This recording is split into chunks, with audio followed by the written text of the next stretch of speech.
Je vais faire la correction du 88 et du 94, pages 141 et 142, mais d'abord je vais revenir sur l'exercice 35. Sur l'exercice 35, on nous demandait quelle était la longueur pour qu'une guirlande fasse le tour d'un miroir circulaire, donc c'était un cercle, dont le diamètre était 95 cm.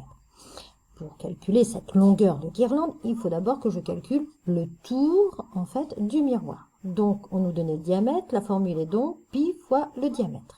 3,14 fois 94, ça fait 298,3. On nous demandait d'arrondir à l'unité, mais pour la longueur de la guirlande. Et donc, cette longueur de guirlande, elle doit être supérieure à 298,3. Donc, il faut qu'elle fasse 299 cm. Parce que si elle ne fait que 298 cm, comme certains m'ont dit, d'accord, et vous avez eu raison de poser la question, hein, c'est pas du tout une critique, eh bien, ça ne fera pas le tour du miroir. Il restera 3 mm qui ne seront pas couverts par la guirlande. Voilà pourquoi le 299 cm. Voilà. Allez, on passe au 88. Ce 88, moi je vous conseille de faire des schémas et de faire des tests. Donc on nous dit qu'on a une table ronde dont le diamètre fait 1,10 m, d'accord, et on a des rallonges, chaque rallonge fait 40 cm.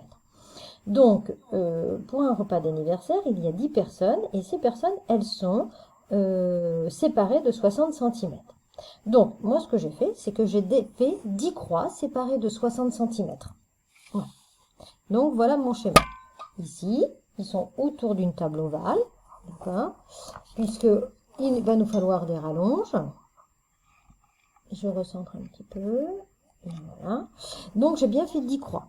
1, 2, 3, 4, 5, 6, 7, 8, 9, 10. Maintenant, j'ai compté les intervalles. Il y en a 1, 2, 3, 4, 5, 6, 7, 8, 9, 10. Comme c'est de toute façon fermé, puisqu'on revient toujours au point de départ, il y a le même nombre d'intervalles que le nombre de personnes, en fait. Si c'était une clôture, il y aurait le même nombre d'intervalles que le nombre de piquets. Voilà. Donc, j'ai donc 10 intervalles de 60 cm. Donc, il faut que la table fasse 600 cm de contour. D'accord? Donc, ce que j'ai fait, eh bien, j'ai tenté en faisant une rallonge et ainsi de suite. Alors, moi, j'ai présenté ça sous forme d'un tableau. Effectivement, dans ma table, je vais avoir le périmètre d'un cercle plus les rallonges. J'ai fait ça avec une rallonge. Le périmètre du cercle, eh bien, en fait, là, je vais vous l'écrire, mais c'est 3,14 que j'ai multiplié par 1,1, puisque le diamètre est de 1,1. J'ai trouvé 345,4. Si je mets une rallonge, je vais avoir de chaque côté 40 cm pour le périmètre. Donc, ça fait 80. Au total, ça me fait 425,4, puisque je rajoute les deux, le périmètre du cercle plus une rallonge. 425, ça n'est pas 600, ça ne fonctionne pas. Je me suis dit, c'est vraiment très loin. Donc, je ne vais pas passer à 2 rallonges, mais je vais passer tout de suite à 3 rallonges. Donc, le périmètre du cercle ne change pas. Par contre, pour 3 rallonges, eh bien, si j'ai 3 rallonges, regardez, j'en fais une, j'en fais deux, j'en fais 3. J'ai 40 cm ici, et 40 ici, et 40 ici. Là, j'aurai mon demi-cercle, donc ça ne marche pas.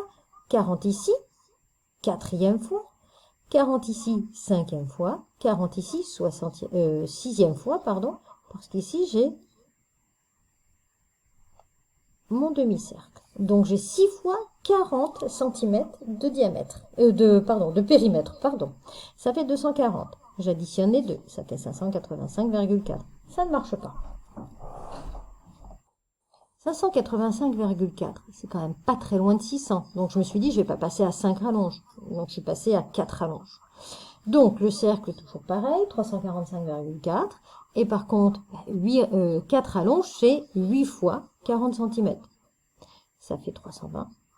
Et donc ça me fait 665. Et donc là, c'est juste. Il me faudra donc 4 rallonges pour accueillir les 10 personnes pour l'anniversaire de Martin. Allez, exercice 88, fini. Alors, l'exercice 94, je vais le mettre sous la caméra, ici. C'était un calcul de périmètre, de polygone, et il y avait des codes d'égalité de longueur. Donc ici, on se rend compte qu'il y a 1 fois, 2 fois, 3 fois, 4 fois, 5 fois, 6 fois, 7 fois, 8 fois le nombre 1,8 mètres. Donc le périmètre de A, eh bien c'est 8 fois 1,8. Alors 8 fois 1,8, ça fait 14,4 mètres. Ok?